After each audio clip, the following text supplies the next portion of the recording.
I didn't notice it at first, because the advice was always good. That's the thing that keeps bothering me when I think about it now. It wasn't bad advice, it wasn't weird advice, it was just always exactly what I needed to hear, at exactly the right moment. And I didn't question that for almost 2 years. I met Marcus, that's what he went by. Anyway, in a Discord server for people learning video editing. Late 2021, maybe early 2022. I was trying to get into freelance work, just starting out, and he'd been doing it for a while. He was helpful in that specific way that feels rare online. Not showing off, just genuinely useful. We moved to DMs after a few weeks, started talking every couple of days, then every day. He was in a different time zone. He said he was somewhere in Eastern Europe, though he was vague about it, and somehow that made it easier to just talk. There was no pressure. He wasn't in my immediate life. He was just a voice in a chat window. He'd ask me how the freelance stuff was going. And when I told him about a difficult client, he'd say something like, "You should raise your rate and see who stays." And I would, and it worked. When I told him I was thinking about moving to a new apartment, he said, "Closer to the city is probably worth the cost at your stage." I moved closer to the city. It was worth it. I'm not saying that's suspicious by itself. Good advice is good advice. But I started noticing a pattern maybe 8 or 9 months in. The advice was never really a conversation. It was more like a statement. He wouldn't say, "What do you think?" or "Here are a few options." He would just say what I should do, and I would do it, and I wouldn't really remember deciding to do it. There was this one moment I was considering taking on a client who felt off to me. Something about the emails. I mentioned it to Marcus casually, and he said, "Take it. You need the portfolio piece more than you need the comfort." I took the client. It went fine. But afterward, I sat there thinking, why did I just do that without even pausing? I tried to think back to the last time I made a significant decision without running it by him first. I couldn't. And then the real-life thing happened. I was on a call with a potential client, a video call, from my apartment, and afterward I told Marcus it had gone well. He said, "Good. The light behind you during those calls doesn't help though. You should face a window." I stopped typing. I was facing a window during the call. I always face a window. I'd mentioned my apartment layout maybe once, briefly, months earlier. I hadn't said anything about the call setup. I hadn't shared any video. I just hadn't said anything about where I was sitting. I typed back, "How did you know I wasn't facing a window?" He said, "You mentioned it once." I went back through months of messages. I couldn't find it. That doesn't mean it's not there. I might have said it and forgotten, but I couldn't find it. I didn't bring it up again. I don't know why. Maybe I didn't want the answer. After that, I started paying more attention, and I noticed the advice had a direction. It wasn't random. Every suggestion pushed me toward working more, earning more, being more available online, specifically, more time on Discord, more time responding quickly. He'd comment when I was slow to reply, not in an angry way, just busy day, and I'd feel oddly guilty. I took a week off from messaging him. I told myself I was just tired. He messaged me twice. Short, normal messages. But the timing was strange. Both times came right after I'd done something I would normally have told him about. A client win. A finished project. He couldn't have known. Probably just coincidence. I still can't fully explain what he was getting out of it, if anything. I just know that somewhere in those 2 years, my decision-making stopped being mine.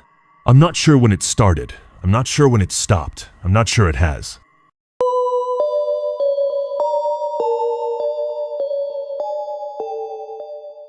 Okay, so I need to explain this carefully because even I'm not sure what actually happened. I met someone. She went by Priya online. That might be real. I don't know, in a subreddit for people dealing with anxiety. This was a few years ago.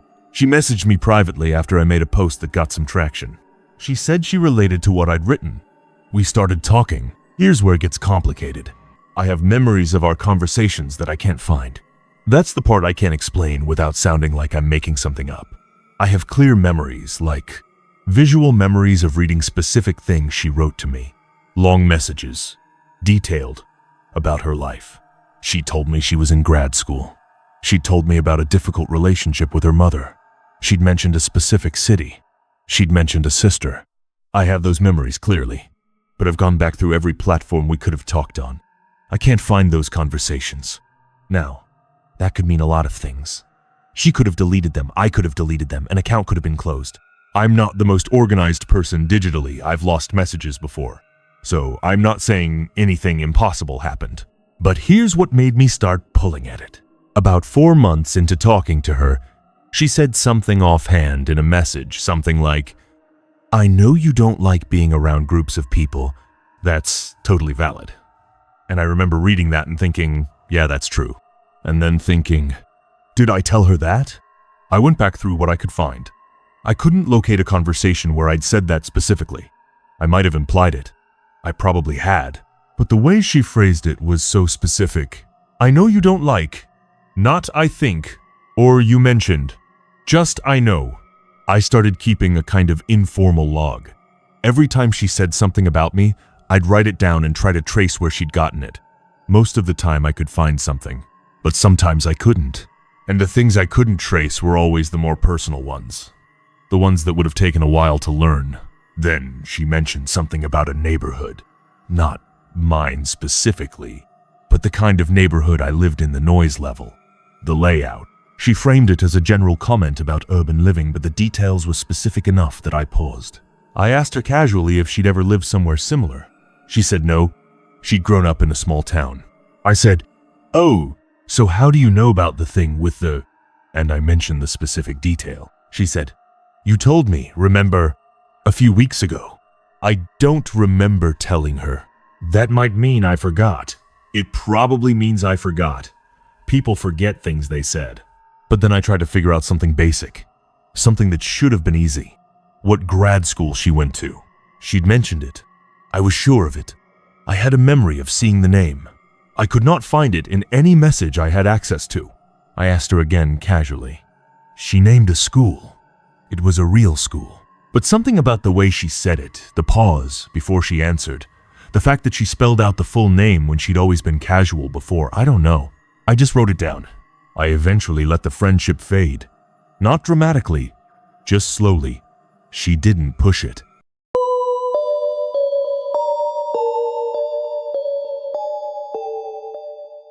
It wasn't weird at first. That's the problem. I found the account on Twitter or X, whatever, during a stretch where I was working from home and just not talking to many people in real life. This was about 1.5 years ago. The account posted these calm, thoughtful threads about productivity and mental clarity. Nothing intense. Just the kind of content that makes you feel like you're making progress by reading it. I started following. I started reading everything. The account went by the name Elliot, with no last name, no face photo, just a minimal profile. He posted maybe once a day. Sometimes long threads, sometimes just a sentence or two.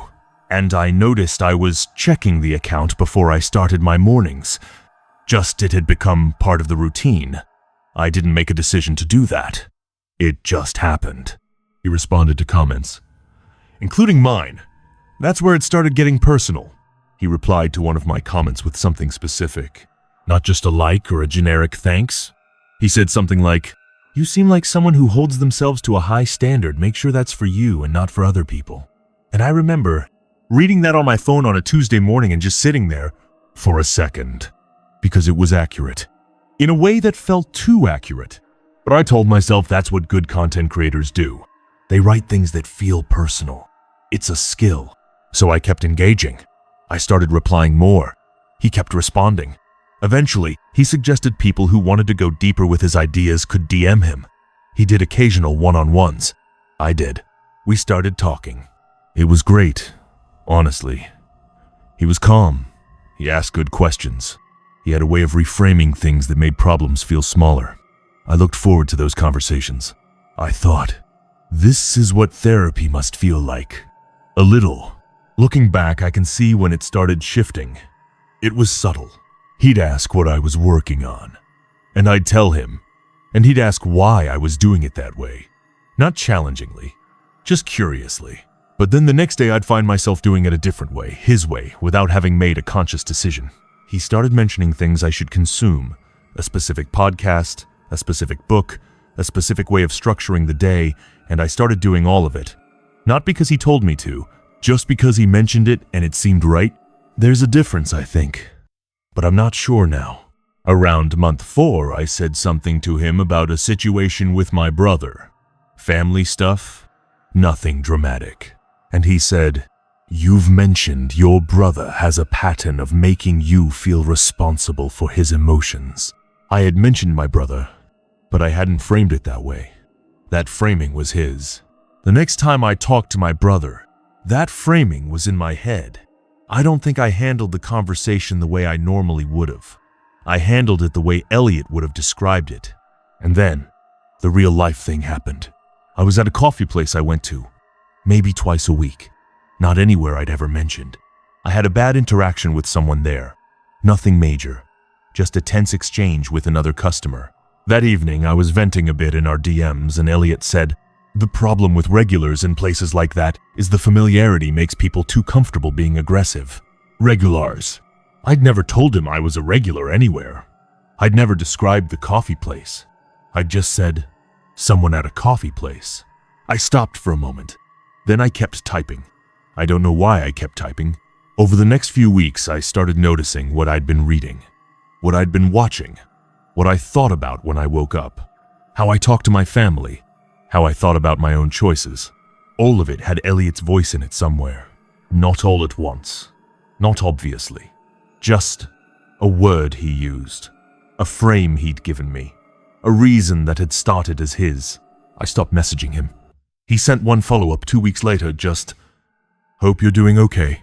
I didn't reply. I still haven't. But I notice his framing sometimes. In my own thoughts. In the way I talk. I don't know when it got in. Maybe we let people in more than we realize. Online. Especially when they're the only voice we're consistently hearing.